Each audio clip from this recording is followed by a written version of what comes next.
Good morning, everyone. A warm welcome to all our viewers, to Peter, to Estelle, to Richard, to Caroline, and all those that are still joining us. We're for another edition of Pirkei Avos, Ethics of the Fathers, some of the most fascinating insights that we have, timeless principles from our ancient wisdom, which apply to our daily lives. So we want to discuss something that we mentioned. We actually had a share on it on around Shavuos time, and it goes as follows. Rabbi Chanina Skan HaKahanim Omer. Rabbi Chanina, the deputy of the Kahanim, said, he said a person should pray for the welfare of the government. Ironic that this Mishnah we're learning today, in view of the I think the predicament and the rather precarious situation that Boris finds himself in. Shemalai Moira, if it wasn't for the fear of government, Ish Esra'eu Chaim Beloi, then each person would eat themselves up. You'd have anarchy, you'd have civil unrest. We've seen it time and again on Capitol Hill and other riots and the like. If there is no government and the government is not able to function, then people take advantage of the situation and it creates chaos. So from going back already, and we see this from the principles of ethics of the fathers, going back already to the time of our exile, we were always praying in whichever country we were in for the welfare of that government. So we have prayers that go back, hundreds of years. And we know it's well documented that in pretty much every country in which Jews have lived, we are, I believe, the only faith that has consistently incorporated in its prayers, a prayer for the welfare of the government.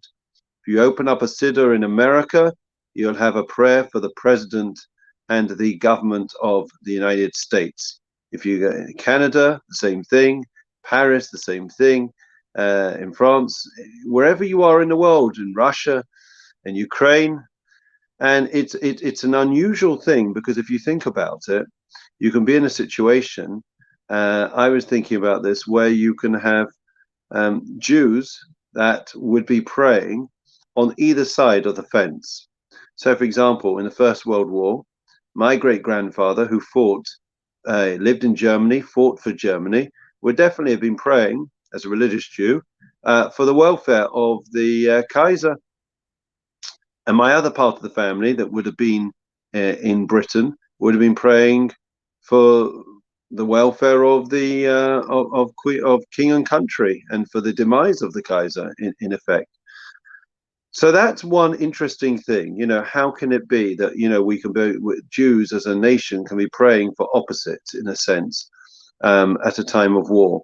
But another aspect of this fascinating prayer, and we did give a whole share about it on Shavuot, is as follows. What happens if you live? Remember, Jews have always contributed to the society in which they've lived, and they've always wanted to demonstrate their loyalty and affection to king or queen and country. So what happens if you're in a situation in a country where it's exceptionally difficult? We live in pretty much unique times where we enjoy the blessings of being able to practice our faith without any hostility, any anti-Semitism, any persecution or subjugation. And in fact, the government in Britain supports our institutions. They support our security. They support our education. They support our synagogues. We are so blessed. Kashrus, you can go on and on and on. But what would be in a situation if we go back to the time of Nazi Germany or communism, or you go back to the Tsar, times where Jews were living in countries which they were persecuted, and perhaps that the leader themselves was not the most ethical, moral leader who had the best interests of his people and the Jewish people in particular at heart. What do you do then? Would they pray for the well-being of a government and a head of state that would be that is detrimental to the Jews' well-being or not? I don't know. You could ask the question. Currently, Vladimir Putin. Are the Jews in Russia still praying for? Or should they pray for Vladimir Putin and for the Russian government? So what's interesting is to understand about the prayer. Although on the one hand you are it seems that it is a prayer for the well-being and success of that government. In essence, it is also a prayer that that government should act in the best interests of the country and of the Jewish people. In other words, you're not praying for them to perpetuate their ideologies as such. You're praying that they should have the wisdom and insight and understanding to carry out their governance of a country which will be in the best interest of its citizens and for the Jews or Jewish people. So in fact, by praying for the government and for the Tsar, long live the Tsar, far, far away.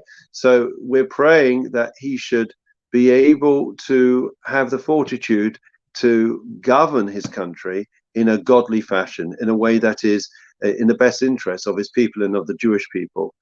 There was a time actually where they inserted in certain countries a snippet which was about that the government should perish or its enemies should perish, but that is long gone.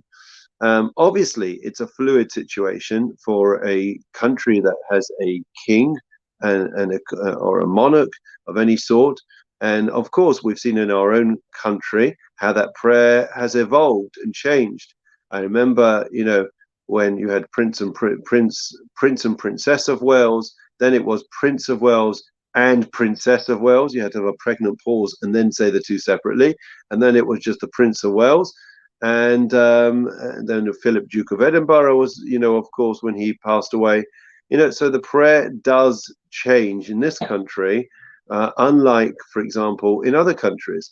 If you go to most countries, for example, in America and Canada and even Israel, it's not specific. It doesn't mention by name. It mentions the government, but it doesn't actually mention the heads of state.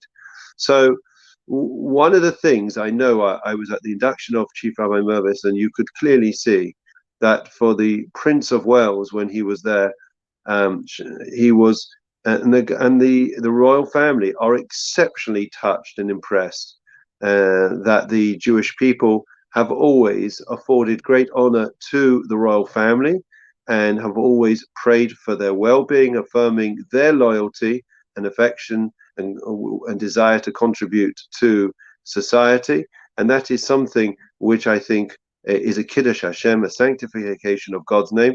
So it's not just a matter of an insurance policy, this prayer, but which it also is, in that we are constantly affirming our loyalty to the government so that hopefully they will see us as loyal citizens. But it's also a matter of us demonstrating that as Jews, we are very much involved and want to contribute to society, and therefore it is a sanctification of God's name each time we say that prayer. And please God, we should be able for many, many more years to come to be able to say, he who, with Her Majesty's name at the forefront. And please God, we look forward to having a wonderful government that is able to act and to govern in the best interests of our society. And with that in mind, we'll conclude wishing our Prime Minister, Boris Johnson, the very best day he can possibly have. Tough day ahead for him, we know, but we are always, as loyal citizens, wanting the very best for our country, whatever happens. Take care. Have a great